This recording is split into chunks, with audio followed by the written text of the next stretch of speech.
So students, last class में हमने पढ़ा था कि पार्टनरशिप क्या होता है। पार्टनरशिप डीड के बारे में हमने पढ़ा था, उसके ऑब्जेक्टिव, फीचर्स वगैरह सब कुछ हमने पढ़ लिया था almost about the partnership. Meaning हो गया कि पार्टनरशिप डीड क्या होती है वो पढ़ा था, एब्सेंस ऑफ पार्टनरशिप डीड पढ़ा था, इंपॉर्टेंस पढ़ी थी पार्टनरशिप डीड की। आज हम पढ़ेंगे पार्टनरशिप डीड के बारे में कुछ और, उसके फीचर्स और importance.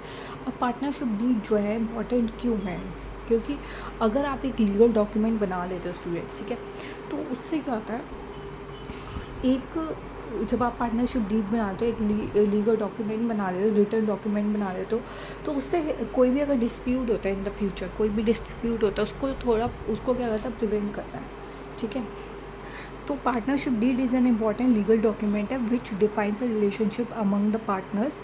It is an important to have the written partnership. Although आप ओरल पार्टनरशिप भी कर सकते हो, but written partnership deed avoid करके क्या, सेटल पॉसिबल डिस्प्यूट्स को इट इज़ यूजफुल है because it governs the right, duties and liabilities of each partner. ये जो है यूज़फुल क्यों है पार्टनरशिप डीड यूज़फुल इसलिए है क्योंकि कल को कोई भी अगर डिस्प्यूट होता है, वो चीज़ तो है, लेकिन साथ साथ उसमें क्या है, हर एक पार्टनर की क्या राइट्स हैं, क्या लाइबिलिटीज़ हैं, क्या ड्यूटीज़ हैं, वो सब कुछ क्लियर होता है, कोई कन्फ्यूजन नहीं होती है। हर पार्टनर की डिफरेंट ड्यूटीज़ हैं, डिफरेंट उन्होंने अपना कैपिटल लगाया है, डिफरेंट लाइबिलिटीज़ ऐसे, तो सब कुछ क्लियर होता है रिटन डॉक्यूमेंट, ठीक है।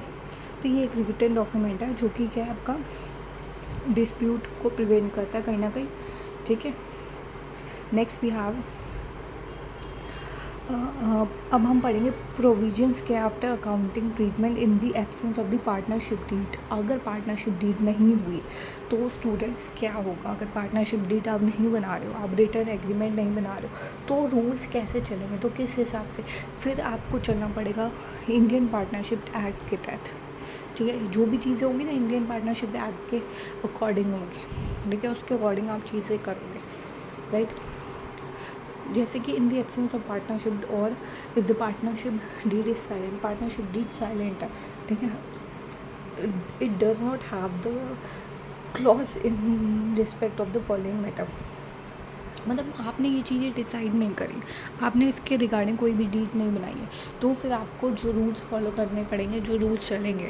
पार्टनरशिप डी साइलेंट, मान लो अगर आपने ओरल पार्टनरशिप भी की है, रिटर्न में आपने नहीं लिखा, लेकिन आपने ये चीज़ें मेंशन की है, that's a different thing. But आपने ये चीज़ें मेंशन ही नहीं किया, आपने कोई ओरल एग्रीमेंट किया बट आपने कोई डीड नहीं बनाई, रिटर्न डीड तो नहीं बनाई ना।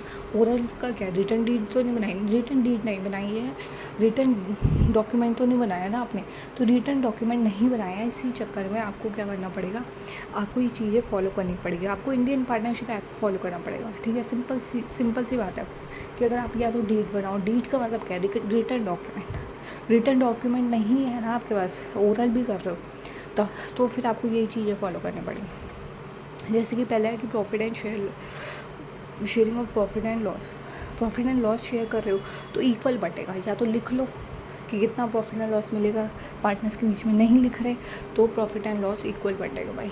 इंटरेस्ट ऑन कैपिटल, जो कैपिटल लगाया है तुमने, ठीक है, बिजनेस में पार्टनर्स ने जो कैपिटल लगाया है, पार्टनर जो कैपिटल लगा रहे हैं बिजनेस पे, उस पर उनको इंटरेस्ट देना चाहिए, क्योंकि हमने पढ़ा है बिजनेस और ओनर अलग अलग है। अब तुम नहीं लिख रहे, डीड नहीं बना रहे, तो इंटरेस्ट ऑन कैपिटल नहीं मिलेगा, या तो डीड में लिखो भाई इतना कैपिटल लगाया, इतना तुम्हें इंटरेस्ट देगा बिजनेस, राइट। तो interest on capital is not पे टू पार्टनर्स को पे नहीं किया जाएगा। ऐसे इंटरेस्ट ऑन ड्राइंग्स भी नहीं पे किया जाएगा। इंटरेस्ट ऑन ड्राइंग्स क्या है स्टूडेंट्स, इंटरेस्ट ऑन ड्राइंग्स आपका क्या है कि जो पैसा आप निकाल रहे हो बिज़नेस में से, तो बिज़नेस को भी तो दोगे। जब हमने पढ़ा है कि भाई बिज़नेस अलग है, ठीक है, ओनर अलग है, जो बिज़नेस और ओनर अलग है, तो बिज़नेस में से पैसे निकाल रहे हो अपने पर्सनल यूज़ के लिए, बिज़नेस के लिए तो नहीं निकाल रहे हैं ना, पर्सनल यूज़ के लिए निकाल रहे हो, तो उस पर्सनल यूज़ के लिए जो पैसा निकाल रहे हो उस पर इंटरेस्ट दोगे ना। बैंक में तो इंटरेस्ट देते हो ना अगर लोन लेते हो, तो ऐसे अगर ड्राइंग्स निकाल रहे हो, पैसा निकाल रहे हो, तो इंटरेस्ट ऑन ड्राइंग्स भी बिज़नेस को कुछ नहीं मिलेगा, या तो लिख लो interest on drawing is not charge, कोई चार्ज नहीं होगा फ्रॉम पार्टनर से इंटरेस्ट ऑफ ड्राइंग चार्ज नहीं किया। Next we have interest on advance loan by the partners. Interest on loan is paid at the 6% interest on partners loan is charged against profit. It means interest is payable even if there is a loss. ये इसमें भी students confuse होते हैं, उनको लगता है ये interest on loan क्या है। हमने बिजनेस ने किसी से लोन लिया, बिजनेस ने लोन लिया है किससे, पार्टनर से। पार्टनर से अगर आप लोन ले रहे हैं तो वो भी लोन ही। जब अगर आप लोन ले रहे हो पार्टनर से तो डीड में लिखो कि हाँ भाई हम पार्टनर को इतना इंटरेस्ट देंगे जो लोन उससे लिए। अगर नहीं लिख रहे पार्टनर से लोन, ये पार्टनर का कैपिटल नहीं है भाई, ये पार्टनर का लोन है। वो जो एक्स्ट्रा पैसा दे रहा है, जो बिजनेस को चाहिए, capital is a different thing. जो लगा रहा है वो स्टार्टिंग में उसका कैपिटल, ये तो पैसा वो दे रहा है, उधार पे दे रहा है। लोन क्या है, उधार पे दिया गया है ना, तो उस पर इंटरेस्ट दोगे, बिजनेस देगा इंटरेस्ट पार्टनर्स को। या तो लिख लो कितना दूँ, इतना पार्टनर्स को मिलेगा इंटरेस्ट जिस भी पार्टनर से लिए। नहीं लिख रहे तो भैया 6% का बिजनेस को इंटरेस्ट देना पड़ेगा पार्टनर्स को। पार्टनर को दो इंटरेस्ट, और चाहे फिर तुम्हें प्रॉफिट हो रहा हो चाहे बिजनेस को लॉस हो रहा हो, बिजनेस को पार्टनर को देना पड़ेगा क्या भाई, इंटरेस्ट। तो इंटरेस्ट ऑन लोन देना पड़ेगा पार्टनर को। अब remuneration to partners, remuneration is salary हो गई, कमीशन हो गई, किसी कोई पार्टनर एक्स्ट्रा काम कर रहा है, कोई पार्टनर एक्स्ट्रा एफर्ट डाल रहा है, उसकी अब कोई कमीशन बनती है या कोई सैलरी बनती है उसकी, तो वो भी नहीं दी जाएगी, कोई नहीं मिलेगी, लिख लो वरना नहीं मिलेगी, ठीक है। The partners may omit the partnership deed to include or change any of the above clause. If this act applies profit, वो ये इन शॉर्ट क्या है, अगर प्रॉफिट जो है वो इक्वल बांटोगे, no interest no interest on capital, no interest on drawings and interest on loan will be your 6%। Okay, interest on loan समझ आ गया ना students. Interest on loan important है, जिसमें क्या है आपका, यहाँ पे लोग बच्चे कंफ्यूज होते हैं, ये लोन वो है, ये लोन पे करना पड़ेगा आपको पहले ही, ठीक है। तो interest on loan is paid 6% interest on partners loan. ये पार्टनर्स का लोन है जो आपने लिया, इस चार्ज अगेंस्ट द प्रॉफिट्स के अगेंस्ट चार्ज करोगे आप, ठीक है। प्रॉफिट एंड लॉस इस अभी नेक्स्ट क्लास में जब प्रॉफिट एंड लॉस हमने पढ़ रखा है, बट आगे कैसे पार्टनर्स में कैसे ये प्रॉफिट बनता है उसको सीखेंगे, तब मैं बताऊंगी। ये आपको मैं पहले पे करना पड़ेगा, उसके बाद आप प्रॉफिट बांटोगे, राइट।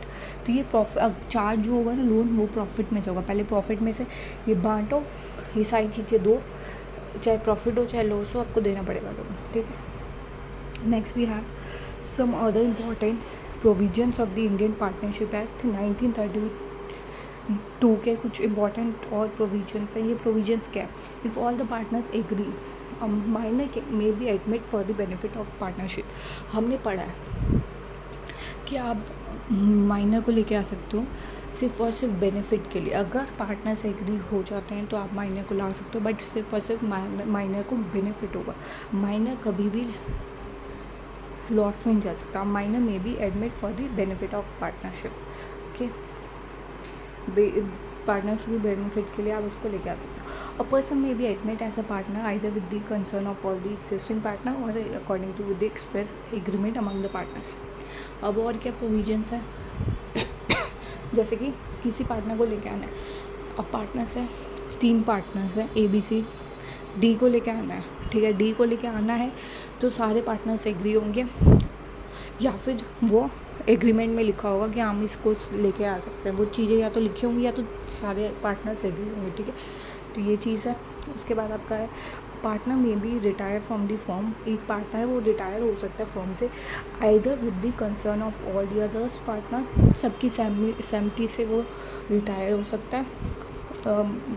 इस जितने पार्टनर्स हैं उनसे कंसर्न लेके, उनकी सहमति लेके रिटायर हो सकता है, ठीक है।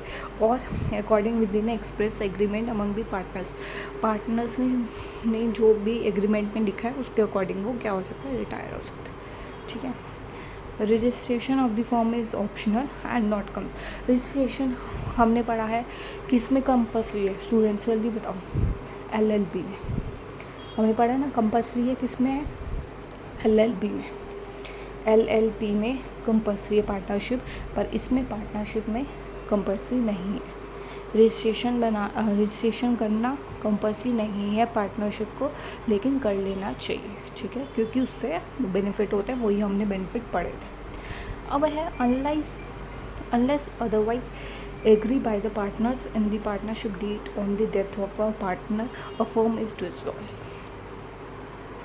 अब कोई पार्टनर की डेथ हो गई, ठीक है, तो जो पार्टनर्स हैं वो चाहे तो आगे मतलब चला सकते हैं, या फिर पार्टनरशिप ख़त्म कर सकते हैं, या वो पार्टनरशिप तो ख़त्म होगी ना, क्योंकि एक बंदा तो जिसकी डेथ हो गई उसके बाद अब क्या होगा, अब जो बाकी जो 3 पार्टनर्स हैं, सपोज 4 पार्टनर से एक पार्टनर की डेथ हो गई या वो छोड़ के चला गया, तो ये तो नया जो एग्रीमेंट बनेगा तो वो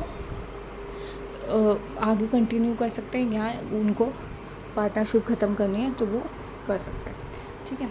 it should B unless otherwise agree by the partners in the partnership deed on the death of the, agree कर रहे हैं अगर वो फर्म को डिसॉल्व करना तो वो कर सकते। उसके बाद it should be noted that the above provisions of the Indian partnership act 1932 are applicable where partnership does not exist. वही कह रहा है वो कि पार्टनरशिप जहाँ एग्जिस्ट नहीं कर रही है तो ये रूल चलेंगे किस एक्ट के तहत, Indian partnership act 1932।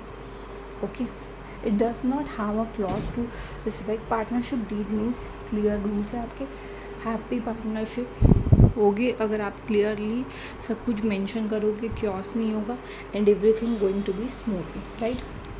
So this is all about the today's class. I hope you like the session, and in case you have any doubt just let me know. Next class में हम question start करेंगे, क्योंकि हमने सारी theory कर ली है cover कि partnership क्या होता है, पार्टनरशिप डीड क्या होती है। अब उससे रिलेटेड क्वेश्चंस करेंगे कि पार्टनरशिप डीड से रिलेटेड क्वेश्चंस करेंगे कि अगर पार्टनरशिप डीड नहीं होती है तो ट्रीटमेंट कैसे होगा, ठीक है, राइट। तो वो हम नेक्स्ट क्लास में करेंगे। I hope you like this session and okay, take care, bye bye.